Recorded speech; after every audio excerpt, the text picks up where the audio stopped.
Olá pessoal, vamos dar continuidade ao nosso curso de Direito Empresarial. Hoje a gente vai trabalhar com a finalização da sociedade limitada e aqui nós vamos falar de um aspecto que ficou faltando ainda falar, que é do Conselho Fiscal.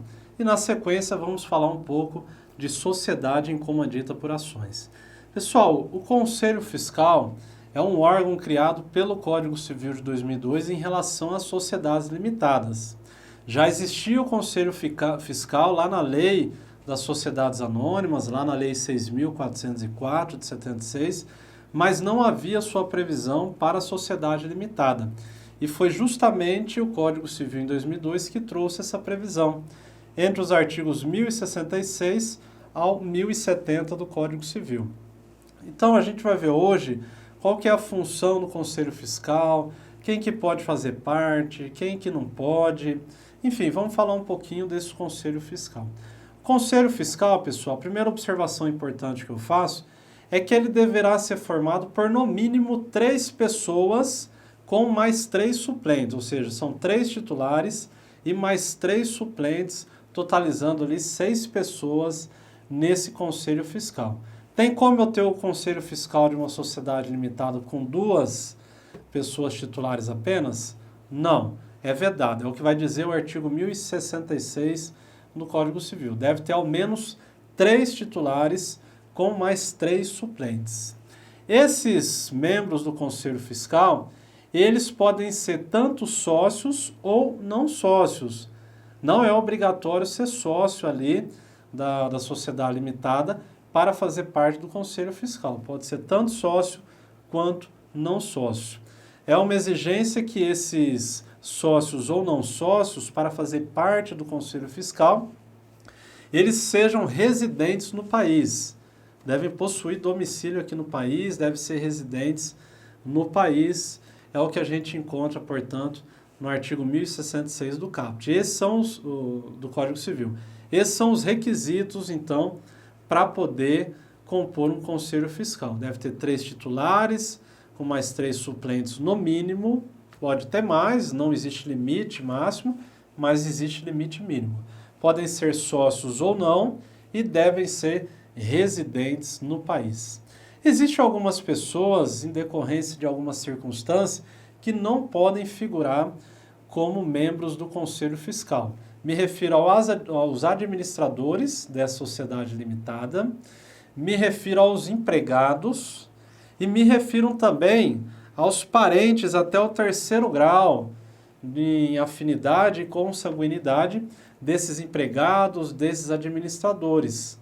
Ou seja, e aqui eu incluo inclusive também os funcionários dos administradores, mesmo que sejam em outras empresas.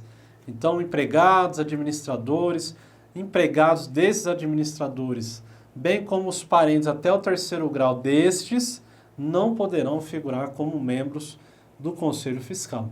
Não podem fazer parte também do Conselho Fiscal aqueles que tiverem uma condenação ali em crime falimentar, aqueles que tiveram uma condenação em crimes contra a economia popular, contra o sistema financeiro, ou crimes contra a administração pública, como, por exemplo, a concussão, o peculato. Enfim, essas pessoas são impedidas, pelo tempo em que durar os efeitos da condenação, de exercer qualquer cargo em algum Conselho Fiscal de sociedade limitada. Os membros desse Conselho Fiscal, eles são eleitos em assembleia e são empossados através de um termo de posse. A partir do momento que eles são eleitos, eles têm até 30 dias para, de fato, tomar posse desse cargo no Conselho Fiscal, sob pena dessa escolha tornar-se sem efeito. Então, como eu disse, essa própria Assembleia, além de escolher quem vai ser o membro do Conselho Fiscal, a gente tem também que é nessa Assembleia que existe a fixação da remuneração. Enfim, esse Conselho Fiscal é um órgão facultativo, não é obrigado a ter na sociedade limitada. Geralmente, quem vai prever a criação é o contrato social. Enfim, vamos falar um pouco aqui, nos termos do artigo 1069, das funções desse membro do Conselho Fiscal. Então, a gente tem aqui um rol exemplificativo de situações em que o membro do Conselho Fiscal deve atuar. Inciso primeiro, examinar pelo menos trimestralmente os livros e papéis da sociedade, o estado de caixa e da carteira, devendo os administradores ou liquidantes prestar-lhes as informações solicitadas. Vocês podem acompanhar comigo no artigo 1069. Inciso segundo, lavrar no livro de atas e pareceres do Conselho Fiscal o resultado dos exames referidos no inciso 1º desse artigo. Exarar no mesmo livro e apresentar à Assembleia Anual dos Sócios parecer sobre os negócios e as operações sociais do exercício em que estiverem tomando por base o balanço patrimonial e o de resultado econômico.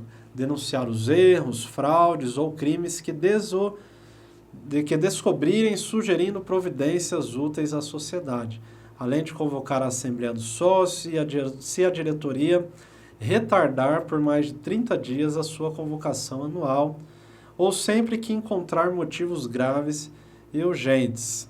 E, por fim, praticar durante o período da liquidação da sociedade os atos que se referem esse artigo, tendo em vista as disposições especiais reguladoras da liquidação. Então, vocês percebam aí que, basicamente, as funções desse Conselho Fiscal é atuar ali auxiliando os outros órgãos da sociedade em relação às contas da sociedade, fiscalizando. Por isso que o próprio nome já diz Conselho Fiscal, eles vão analisar os balanços, vão se reunir ali periodicamente. Então, basicamente, são essas as funções desse Conselho Fiscal. A gente vai estudar depois Sociedade Anônima e a gente vai estudar o Conselho Fiscal da Sociedade Anônima. Tem algumas diferenças em relação a esse. Mas, por hoje, em relação ao Conselho Fiscal, é isso que a gente tem a dizer dentro da Sociedade Limitada. Com isso, a gente fecha as observações das sociedades limitadas e vamos agora passar para uma próxima sociedade, um próximo tipo societário, que é a sociedade em comandita por ações. A sociedade em comandita por ações, ela é talvez a mais rara de se encontrar na prática.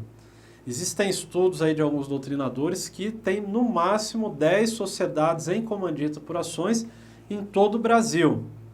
Alguns diziam que até ela deveria ser extinta até antes do surgimento do Código Civil. Mas o que se viu com o Código Civil de 2002 não foi a extinção da sociedade em comandita por ações. Pelo contrário, foi até uma especificação em relação à sua previsão. Passaram a prevê-la de modo mais detalhado. Dentro do Código Civil, a gente encontra a sociedade em comandita por ações entre os artigos 1090 ao 1092. A sociedade comandita por ações, ela tem o seu capital dividido em ações, como o próprio nome já diz.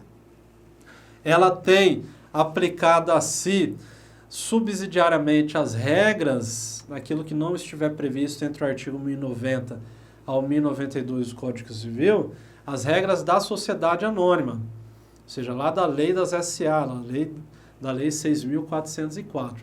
Então, naquilo que for omisso o Código Civil, se aplica supletivamente a lei 6.404 de 76.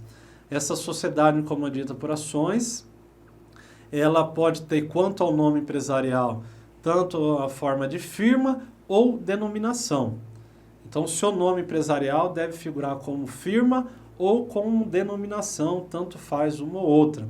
A exigência é que a expressão comandita por ações venha prevista no nome empresarial desse tipo societário.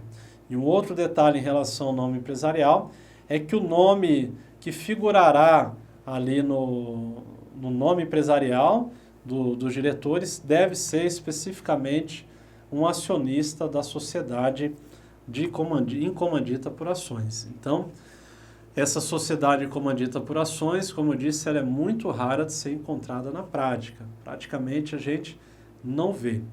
Os diretores delas serão obrigatoriamente, talvez isso é o que é mais cobrado em provas, os seus diretores obrigatoriamente devem ser acionistas. E esses diretores, ou até mesmo gerentes, possuem responsabilidade subsidiária e ilimitada. De modo que a gente pode dizer que as dívidas contraídas da sociedade podem ser demandadas em face desses diretores acionistas. Não estou falando de demandar essa dívida em face de qualquer acionista, mas tem que ser o diretor da sociedade ou até mesmo o seu gerente, podendo responder ilimitadamente com o seu patrimônio. Talvez seja esse um dos motivos aí da gente não encontrar na prática, praticamente, esse tipo societário da sociedade incomandita por ações. Lembrando que os diretores, no tempo em que deixarem essa sociedade, se eles quiserem se afastar da sociedade, eles ainda continuam responsáveis de forma solidária à sociedade por até 2 anos após a sua saída. Enfim, eram essas observações, é um tipo societário bem simples, não é tão comum ser cobrado em prova, mas quando cobra, geralmente cobra isso, o que a gente falou aqui para vocês. Então a gente aguarda todos no próximo encontro, onde falaremos de sociedade anônima. Um abraço.